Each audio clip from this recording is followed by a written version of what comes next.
Hello and welcome back to Small Talk. We've got a great episode ahead as we speak with a couple of golfers from Carnegie Mellon. I'm your host, Katie Mucci. Each week on this show, we highlight the past and present of Division III, with both current and former student athletes joining to talk about their experiences, their favorite on-campus spots, the craziest road trip stories, and more.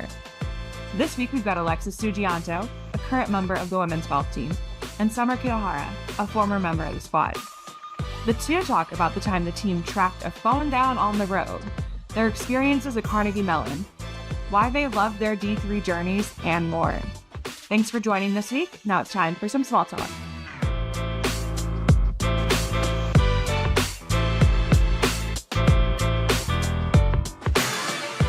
Hi, I'm Alexis Sudjianto, and I'm a current member of the women's golf team at Carnegie Mellon University. Hi, I'm Summer Kitahara. I'm a former member of the women's golf team at Carnegie Mellon University, and now I'm a software engineer at Instagram. Well, thank you to both for joining me. I'm excited to chat with you and hear about your experiences. I appreciate you both taking time. I know, Alexis, you are probably in season right now or close to it. If not, Summer, you're obviously very busy working out there in New York. So I appreciate you guys taking time tonight to chat with me. The first thing we're going to talk about is kind of on-campus life. So want to hear what it's been like over the past, how it's changed over the past few years. So Alexis, you'll start this one. Obviously Carnegie Mellon's in Pittsburgh, so you're kind of in a big city. So you do have maybe a lot more than like a normal little college town would have. But are there some like traditional spots that you and your teammates are hanging out, coffee shops, restaurants around campus, anything that are kind of like the hot spots for you and your teammates? Yeah, definitely. I mean, over the last few years, CMU has put up a number of new buildings, so I think we really like to hang out around there, but specifically, like, we just have to practice indoors a lot because we are up north and courses close in the winter, so you'll find a lot of us hanging out in the golf room and just having a fun time there and hanging out with each other, whether it's just practicing or we just need kind of a brain reset between classes. And Summer, when you were there, is that kind of a similar thing? Obviously, you said there's been some new places or new buildings built, but what about for you guys? Yeah, same thing. We would hang out in the golf simulator a lot. We just didn't have quite as many options without the new buildings, but All right. And one thing that's always been fun to ask, and I actually have family in Pittsburgh, so I go there a good bit. But what are the hot spots around the city that you guys like to go to? Restaurants, coffee shops? What are some specific ones that our listeners need to go visit when they're traveling out there? Yeah, I can start with this one. There are a ton of really nice coffee shops in the area, like Coffee Tree Roasters or Red Hawk Cafe, which also just opened up at CMU, but also a ton of really good food. I think Pittsburgh has a lot of variety. I really like the Thai restaurants in Pittsburgh, but there's also a lot of good different Chinese cuisine, and also my favorite poke place is in Pittsburgh, and it's called JJ Poke. Okay, I was in Pittsburgh for the D3 volleyball championship a fall ago, I guess. Found a very good Thai place. And I was going to try and look it up really quick, but I could not remember what it was, but it was so good. It was sort of near, I guess it was in downtown Pittsburgh. Very good food though. Summer, how about for you guys? Any specific ones that you remember? it's been a while. But I think Noodlehead was like the really popular Thai spot near campus. It was relatively cheap. It was cash only, and it was amazing. And you didn't need a reservation, so very good. That's always clutch when there's no reservation needed.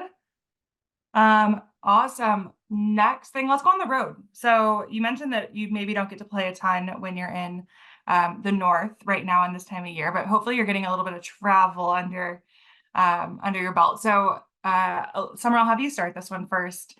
What was some cool trips you guys got to go on? Obviously golf, you sometimes get to go on a little bit better locations than someone who's playing in a gym.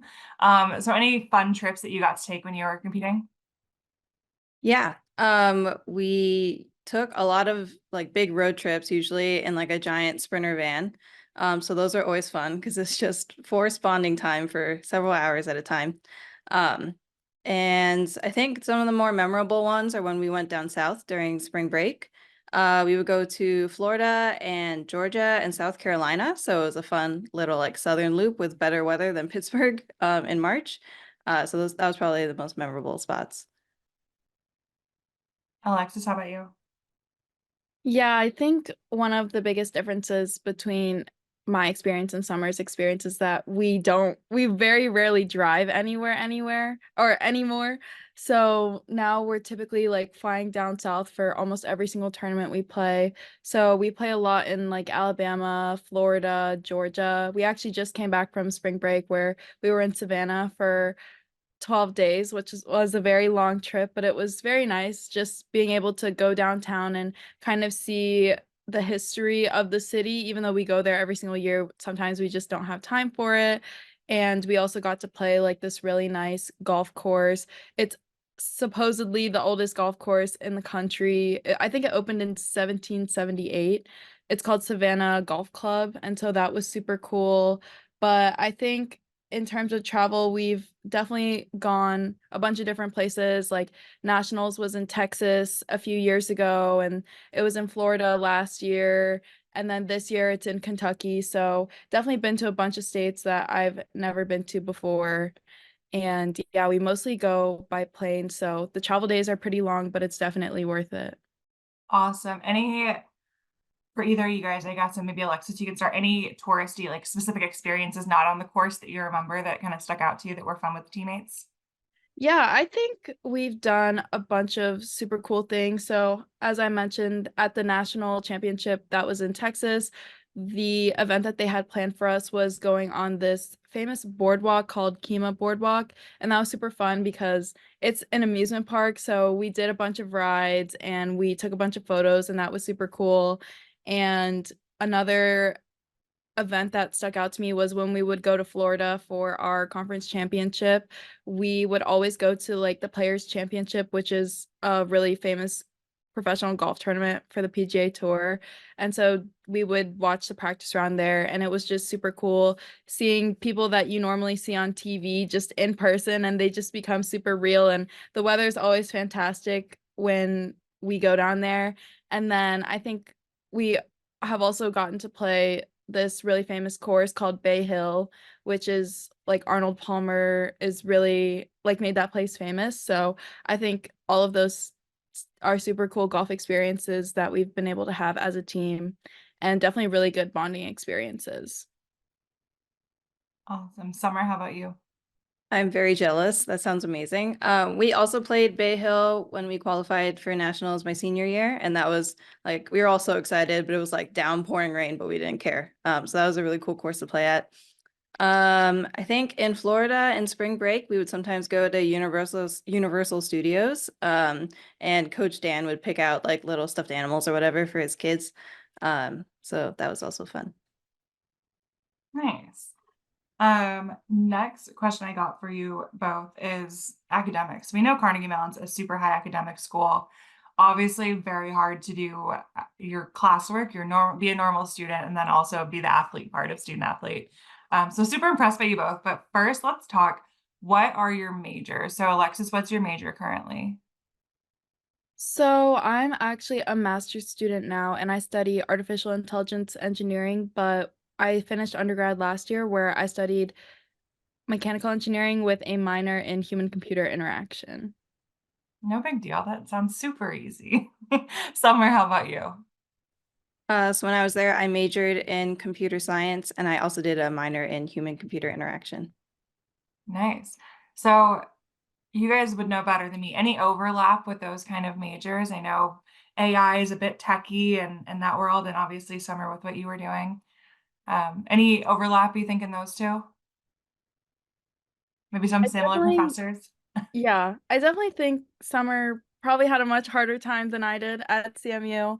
But like one of my favorite classes I took at CMU was actually a CS course. It's, I think, one of the most famous CMU courses. If you come visit CMU, they'll talk about it. It's called 15112.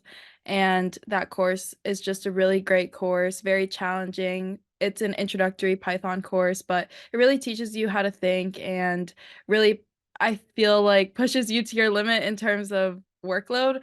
But yeah, I think that's the only CS course that I took here at CMU, but I really loved it, and I really think that it made me a better student.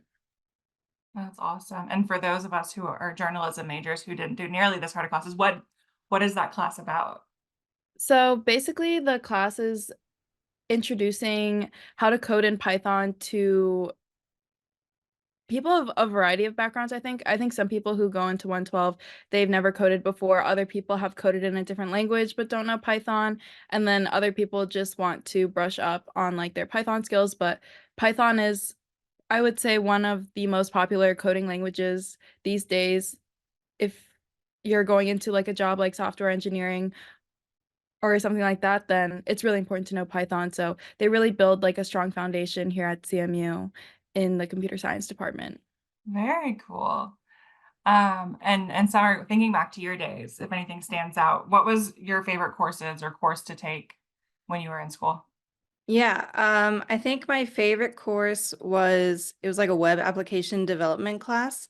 It was with Professor Jeffrey Eppinger, and he was a great professor. And I think it was like one of the more practical courses I took because I knew I wanted to be a software engineer like when I started college. And a lot of the computer science courses are sort of setting the foundations for software engineering, but they're pretty theoretical or math heavy, which doesn't really come into play day to day as a software engineer in most cases. So I think that was like very eye-opening, and it's taught me a lot of the like principles for software engineering that I definitely like still use to this day.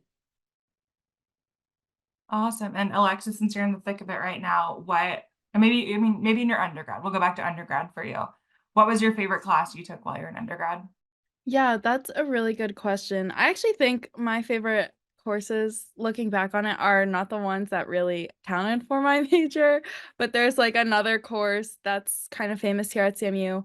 It's called Concepts, and I really like that course just because I never really wrote math proofs in my life. It's a math, how to write proofs in math course, and I had never really done that before, and I never really thought about math in that way before I took the course, but I think after taking the course, I became a lot more analytical, and it really helped me think through problems better. Yeah, I think that's definitely been one of my favorite courses at CMU. With that kind of thinking, do you think that helps your golf game at all?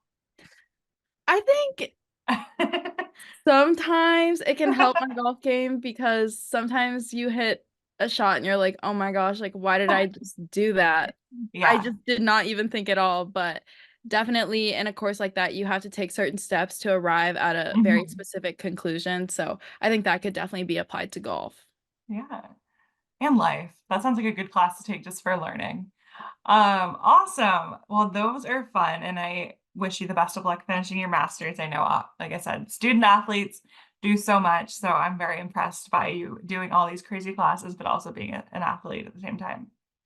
So now let's get to a little bit of story time. I want to hear your funniest or craziest stories from your time on the team, but appropriate for this podcast. So somewhere I'll have you kick us off. What is one of those stories that stands out to you there? There were a lot of funny and crazy moments in my 4 years, so it's kind of hard to pick one, but I think maybe the one that stands out, it was freshman year, and one of the girls decided to pick up bagpiping class, which is something very unique to Carnegie Mellon. I think you still can. You can actually minor in bagpiping, which is definitely unique. Um, and I guess when you first start, you just get like the pipes and not the bag part. So she decided to bring these pipes in our like multi-hour van ride that started at like 6 in the morning or some horrible hour.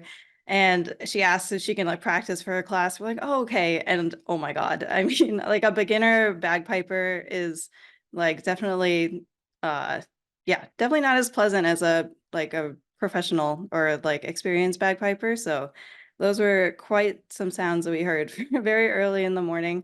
But it was our freshman year, and so it kind of like broke the ice, I think, for everyone. Like we were all like laughing and giggling, and it was really funny. And I think it sort of like kicked off a really great start to like the remaining 4 years for just like how close the team got. I have never heard of a bagpiping minor, and I love that. It makes sense, but that's awesome. Alexis, how about you? Yeah, I totally agree with what Summer says. I think every year that I'm here, it's just you can't make it up. The things that happen on these trips, like sometimes everything that can go wrong goes wrong. But I think the craziest and funniest story from my time here is I think it happened last year. We were going to Mission Inn which was where like the national championship was being held. I don't think it was the week of the national championship, but basically we were in the parking garage trying to get our rental cars. And for some reason, the first rental car I got in with Coach Dan, we didn't like it. We were like, this is not the car for us. Like, let's choose a different car. Something's wrong with this one. So then we move everything around. We put all the golf bags in. We put all our suitcases in. We have all the people. Like, we're ready to go. We check out. We leave the parking garage. We're driving. And I have my phone plugged in with directions. We were heading to a course to practice at that day. And all of a sudden, he asked me if I can text someone on his phone. And I'm like, oh yeah, of course, like I can do that because he's driving. And then he's like, oh, where's my phone? And we pull off to the side of the road. He checks his pockets. He checks his bags. We check all over the car. He cannot find his phone. We try calling his phone, no answer. Like we don't even hear ringing. We're like, oh my goodness, where could his phone be? And at this point, we were probably 20 minutes away from the airport. So then we made a huge loop back to the car rental place, and we're looking for this old car because we think that he left his car in or his phone in there. And so we asked the attendant where the car is because we went back to the spot we left it in and we didn't see it. And the attendant said that someone else took the car and they had taken the car probably 5 minutes after we left. And so luckily, he remembered his iCloud password.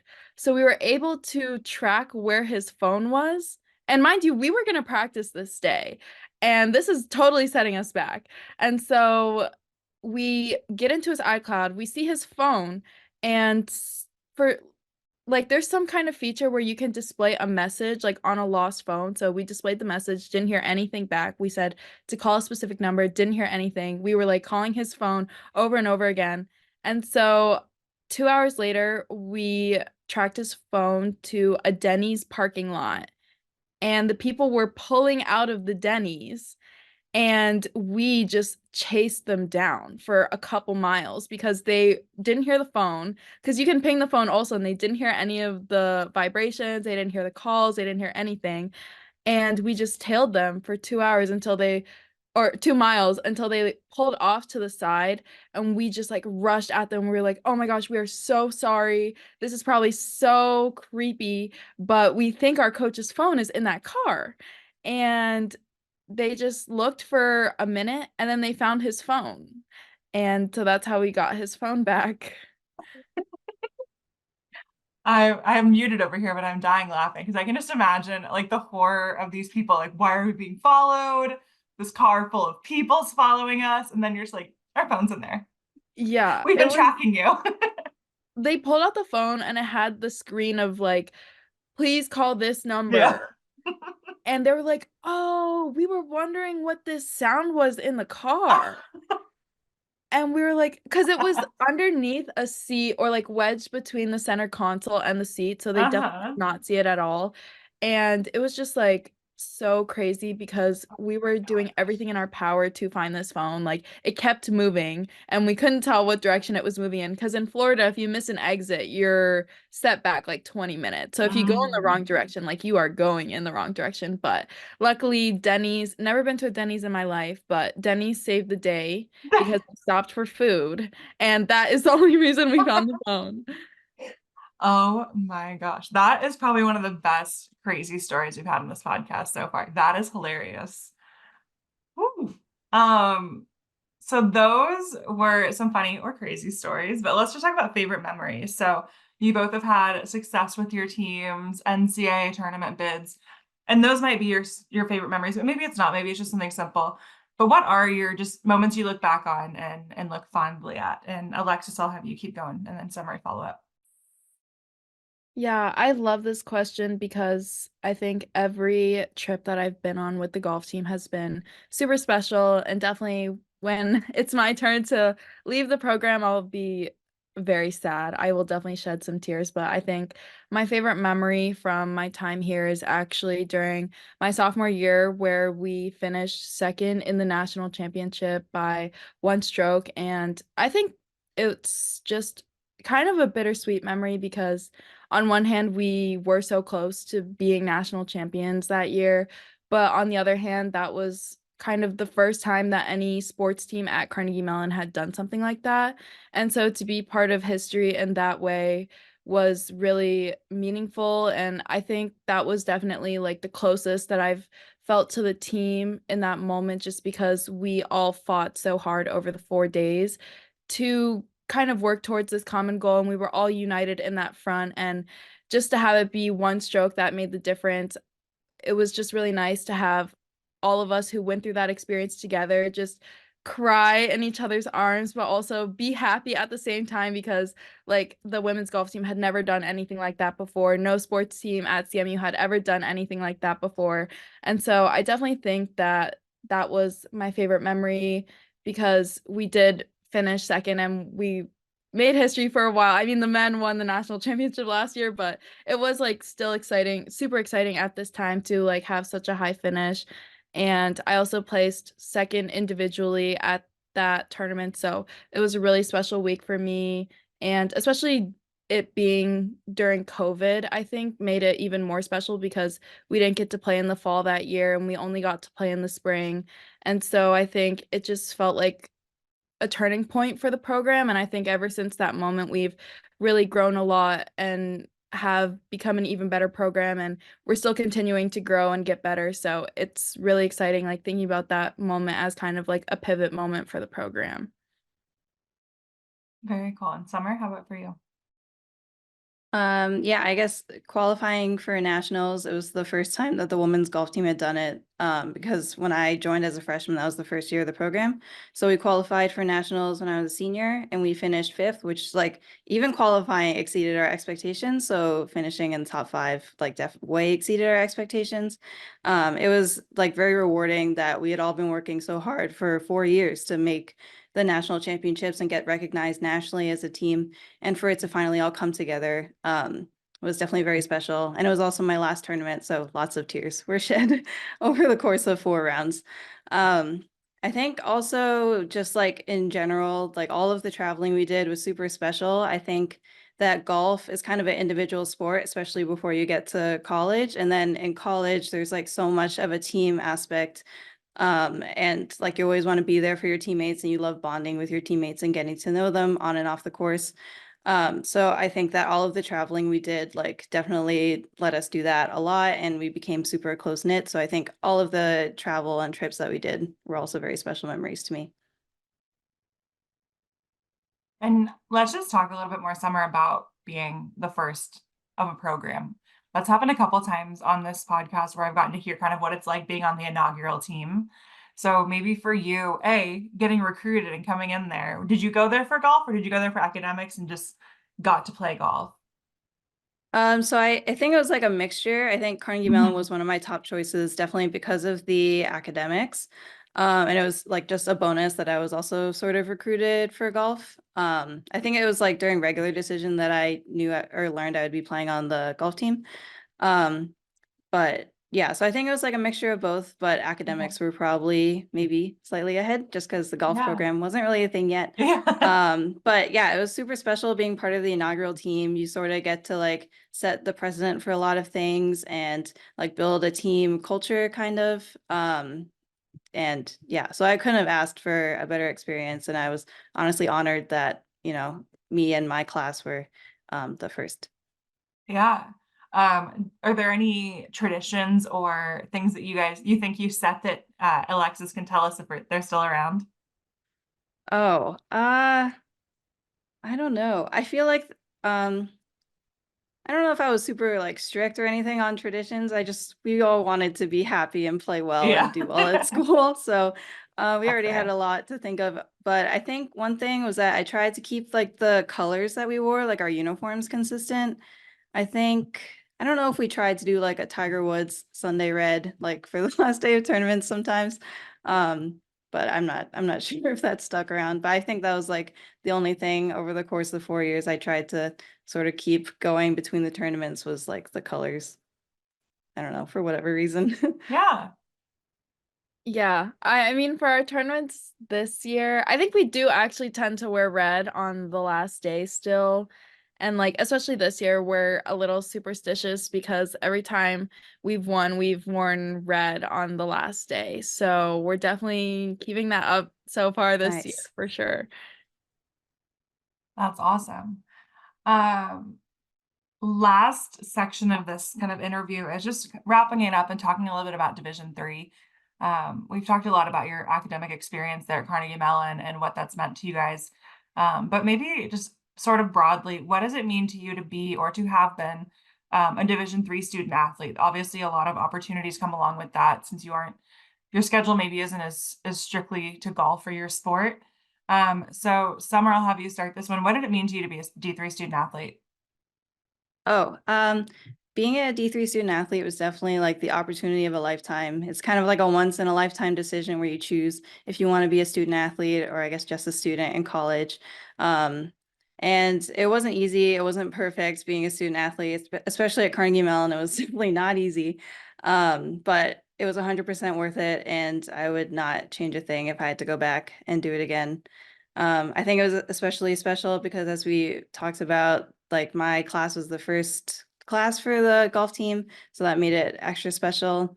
There was a lot of like community sort of and like just recognized struggle with the student athlete life amongst all of the D3 athletes at Carnegie Mellon. So we all knew the struggle, but we all like also understood the passion that we had for the sports we played and the love for the game. Great. Alexis. Yeah, everything Summer said, I totally agree with. Definitely super difficult to be a student athlete here at Carnegie Mellon, but super rewarding. I definitely am so glad that I chose to come here at the end of the day. But in terms of being a D3 student athlete in general, I think, when you're going through recruiting when you're younger, everyone around you is going Division I, and anything anyone ever talks about is going Division I. But I think not enough credit is really given to Division III student athletes because not only do we play really good golf, especially at Carnegie Mellon, but our academics are kind of unrivaled. Like Summer was a CS major at CMU, and that like CMU is number 1 in the world for like CS. So I think that that's super impressive, and like Summer is definitely someone that I look up to. But like being a D3 athlete is definitely a super special experience because I think you don't really have to choose between whether you're serious about your sport or whether you're serious about academics or if you just want to be a normal human being. And I think being a D3 student athlete has really helped me with maintaining my balance in life between academics, golf, and also being a normal person. I formed a lot of really meaningful relationships during my time here at CMU. I've met my friends for life for sure, and I'm not sure like I would have gotten that experience anywhere else.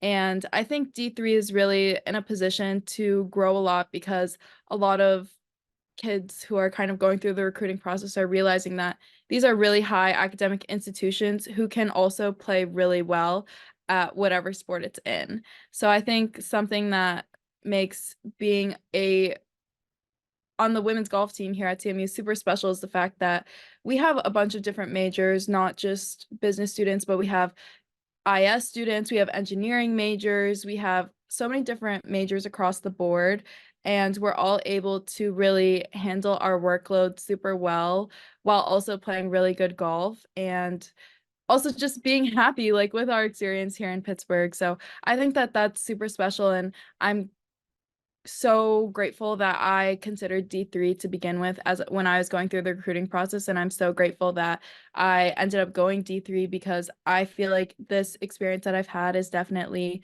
super unique and not something that I would have been able to get at just any other school. I'm gonna put that whole clip on a billboard somewhere because that is exactly it. I love it. Okay, last question for both of you. You're gonna get your crystal ball out and just think of the future. So, as you know, this podcast is part of our 50th anniversary celebration. So we are 50 years down in D3, many, many more to come. So, what do you see or what do you hope to see for the future of Division III? And Summer, I'll have you start. Alexis, you can close us out. I think the future of D3 is very exciting. I can't believe it's been 50 years. But yeah, I think D3 sports, like Alexis touched on, are getting more and more attention. I think women's sports are getting more and more competitive. So I think that the future is big and bright for D3. NIL might have a factor to play in increasing the I guess attractiveness for like all college level sports. But yeah, I think that there's going to be a lot of continued growth in D3 sports. Yeah, I definitely agree. I think D3 is definitely, when I look back on my time, especially in women's golf when I was a freshman versus now, the kind of golf that's being played is definitely of a lot higher quality. It's a lot more competitive. I think in the past, it was kind of like, oh, the top 10 players in the country are kind of always the ones who are going to win. But now I think when you go to nationals, it's not necessarily true that the number one ranked team in the country is going to win. And I think that that's probably true across like many of the sports. And so I see a lot of opportunity for growth for D3, and I definitely think it's growing at a really rapid pace, like even the change I've seen in the last 4 years. And so I think it's super exciting to see kind of how Division 3 is being regarded more highly, I think, now as time goes on. So I think it'll be really exciting to see all of the increase in competitiveness across all the sports, but especially women's golf. It's really exciting right now. Well, thank you two both so much for hopping on here today and chatting. I had a great time hearing about your experiences. I am still in shock that you guys chased down a family or a couple in the Denny's parking lot and then farther to get the phone, but I respect the hustle. You got to get the phone, go a little FBI mode, it sounds like. So I respect that. And I love this. It's been a great time chatting with both of you. Thank you so much. Thank you. To everyone listening, thanks for tuning into this episode of Small Talk. We post new episodes every week. To follow along with everything Division 3, you can find us on social media at NCAA D3 or NCAA DIII. Make sure to join the conversation with us all year long by using the hashtag DIII50. Have a great day. We'll see you for some more Small Talk next week.